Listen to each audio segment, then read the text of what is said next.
Set in the United States, the story begins by showing a young man named Ray traveling with his mother toward a military base area.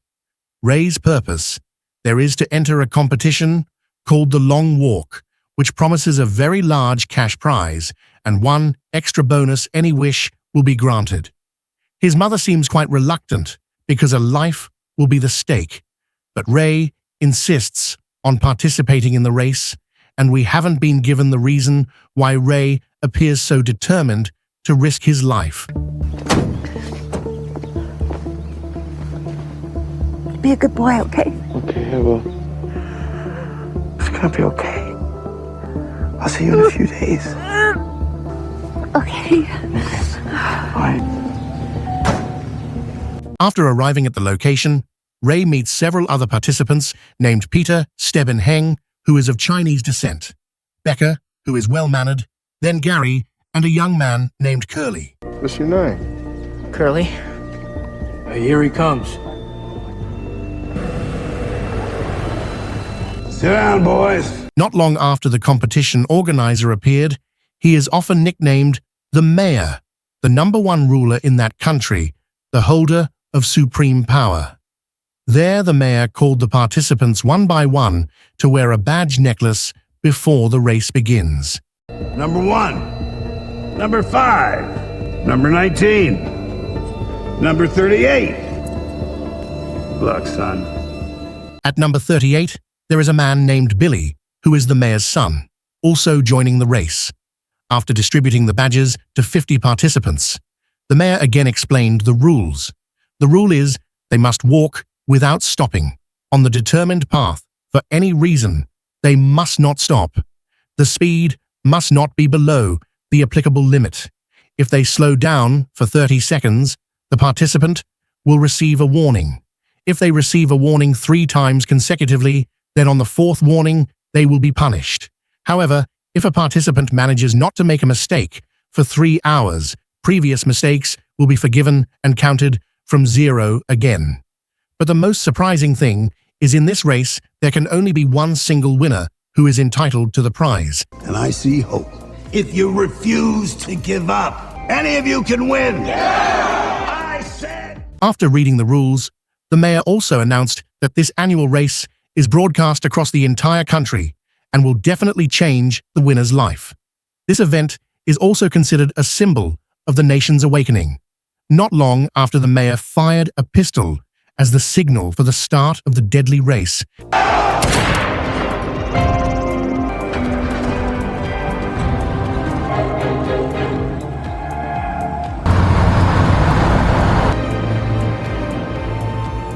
As the journey began, they were escorted by military vehicles beside them. The first 5 miles, they seemed to still enjoy the walk. They ate while walking, joked around while setting the pace, determined by the watch on their wrists. Not long after, right on a bridge, a participant's shoelace came undone, and there was also a pebble in his shoe, so he stopped to fix his shoelace.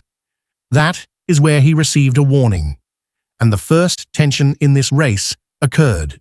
Warning number 5. I got a rock in my fucking shoe. Holy shit. Second warning. Fuck, he's still fucking down there. Third warning. Dumbass. After that first panic while walking, they started to panic quite a bit. That is where they told each other the reasons why they were willing to join the race and risk their lives. Some might think it's very strange that people would join a race where the chance of winning is 1 in 50. It turns out the participants are not just about the prize, but also the mental destruction that drives them to join. They are a collection of people who feel their lives are already ruined, blocked with no way out, and instead of suicide, they chose to join as their last gamble. Some even joined because they are so poor, they always worry about tomorrow. Essentially, they feel their lives have no meaning, a collection of desperate souls willing to take a crazy risk for one single chance. Clearly, They want to run away from their individual suffering. Their suffering is also the result of their country having a system of complete power. Martial law, all citizens suffer. Anyone with a differing view from the state will be eliminated. That is why they decided to join, rather than continue to live in suffering. In short, after exchanging stories, the journey grew longer. Up to the 17-mile mark, or about 27 kilometers, a young participant named Curly suffered a cramp. That is where real panic struck, because at that point, the first death was recorded. You're with us. You're with us. Come on, keep walking. Okay, good. Okay, good. All right, see this? Come on, stick with me. Stick with me. That's it. Just keep walking. 1, 2, 3, 4. That's Keep it. You walking. got it. Come on, Curly. It's just you and me. Come on. Warning, number 7. Third warning.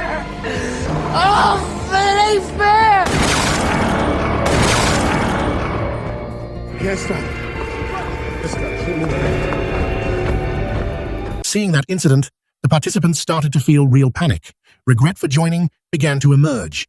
Some were sad, but others were happy because the number of participants was decreasing. Must have some medical shit he didn't report. Amidst the harshness of the race, a small girl was seen supporting Ray, waiting for him across the street to give him encouragement. And at that very moment, there was a second participant who suddenly had a seizure, with foam coming from his mouth because he could no longer withstand the exhaustion. Second warning.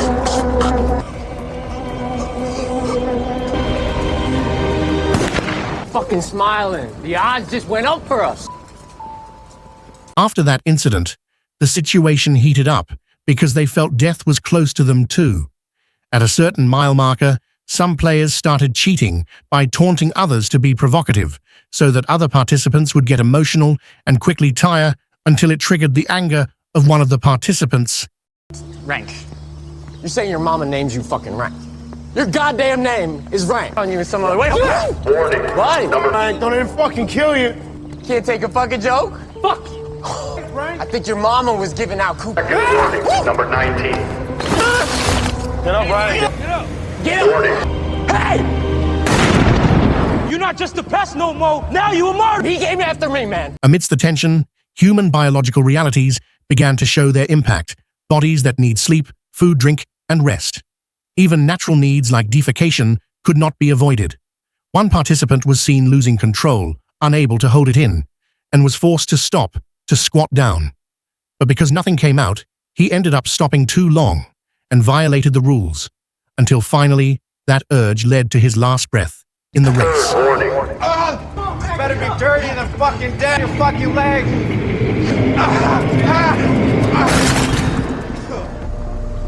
Oh my God. In short, at mile 35, the sky began to darken, and there, the mayor reminded them that the night conditions would worsen things. Sure enough, due to exhaustion in the middle of the night, Ray briefly fell asleep while walking until he was woken up by Gary. But because he committed a violation, Ray received 3 warnings there. This meant if he wanted to survive for the next 3 hours, Ray could not commit any violation until his mistakes were erased.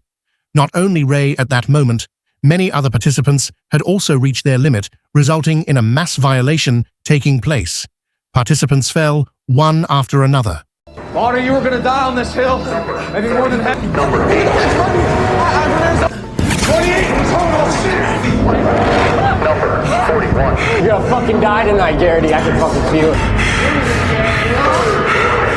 You're gonna fucking give in, aren't you?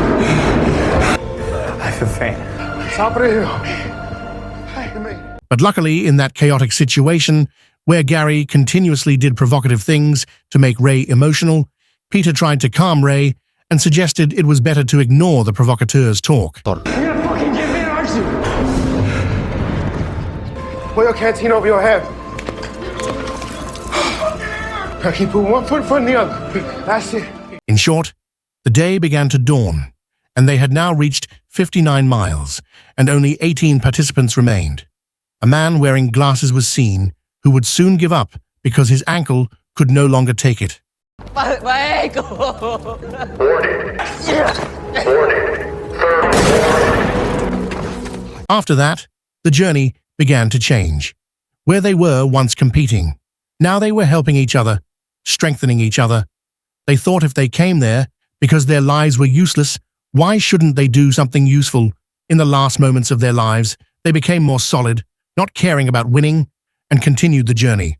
Not long after, when the journey had reached 100 miles, the mayor congratulated the participants on their toughness. But suddenly, one participant who could no longer hold out ran off the track until he was finally executed. 31. Come on now!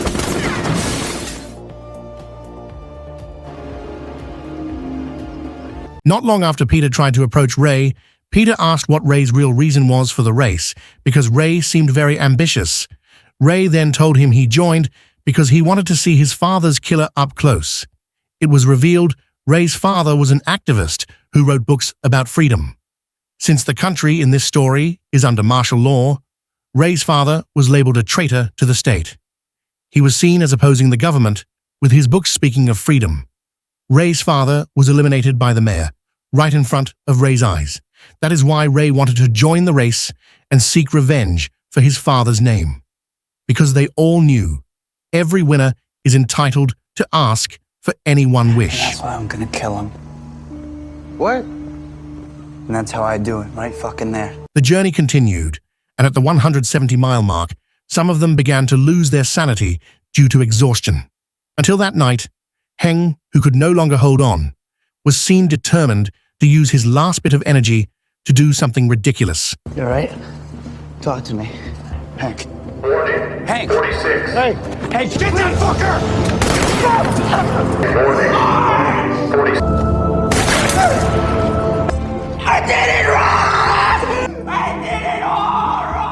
Now, they reached another mile marker with only 6 participants remaining. The walking speed was still regulated, but sanity began to disappear. Regret deepened. Stopping meant death. In fact, out of frustration, Gary chose to stop by injuring himself. No. Just keep. Ah, fuck, man. Hey, Buck! What the fuck? Oh, God, I fucking do that. Fuck. At this mile marker, the participants were truly out of energy. Even Ray's shoe tore, and he was forced to take it off. We live to fight another day. Damn bottom of my shoe fell. Warning. Number 47. Fuck me. Not long after Ray's mother was seen watching her son struggle from across the street. And for whatever reason, Ray chose to turn around and approach his mother to apologize before he died. Ray. Warning. 4 seconds. I'm so sorry! I'm so sorry! Please, I just want to hug. Please, calm down! I don't want to think about it. I'm so Luckily, at that moment, Peter made Ray realize he needed to wake up and continue the journey. But because of the uncontrollable exhaustion and the chaotic situation, the long-haired man named Parker did not want to die in vain. He chose to stop the journey, but by grabbing a weapon and shooting one of the officers. fuck you! Goddamn motherfucker!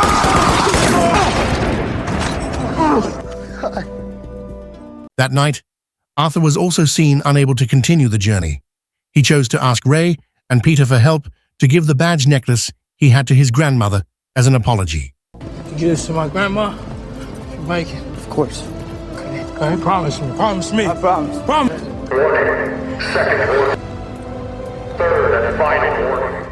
In short, now only 3 participants remained, namely Ray, Peter, and Billy, the mayor's son.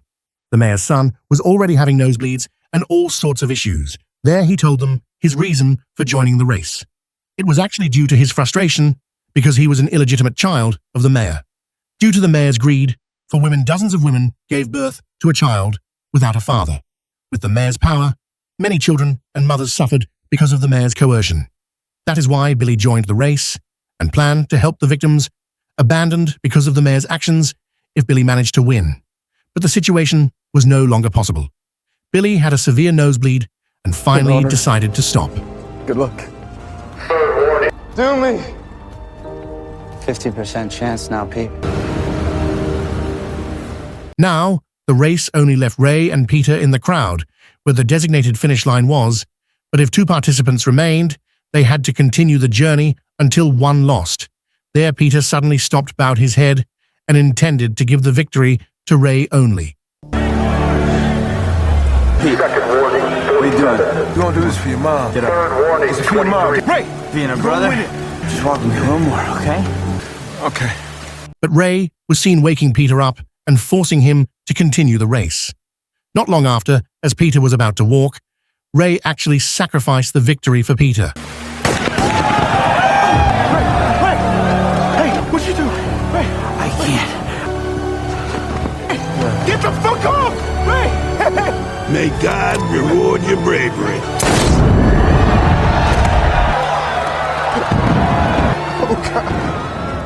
Finally, Peter became the winner, and it didn't take long for the mayor to come down and congratulate Peter. The mayor also immediately offered the prize, one wish that Peter wanted to receive. Not asking for anything complicated, Peter only asked for the weapon held by the officer beside him.